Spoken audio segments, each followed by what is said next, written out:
L'information judiciaire a été ouverte à Toulouse une semaine après la mort d'un homme de 28 ans suite à un refus d'obtempérer. Maïki Louerche a été tué par le tir d'un gendarme. Son véhicule avait été impliqué le matin même dans une affaire de vol avec violence. La mort de cet homme, issu de la communauté des gens du voyage, entraîne de vives tensions à Toulouse. 1 an après les émeutes qui avaient suivi la mort de Naël, le reportage de Charles L'Huillier.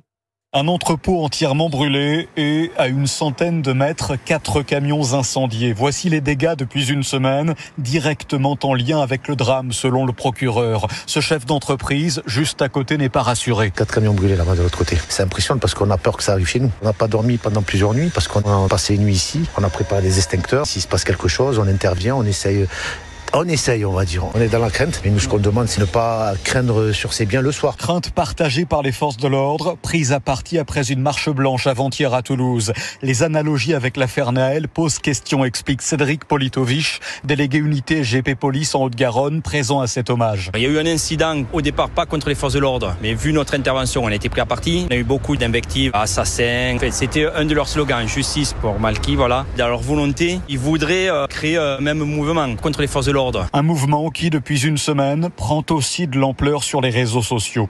Toulouse, Charles L'Huillier, Europe 1.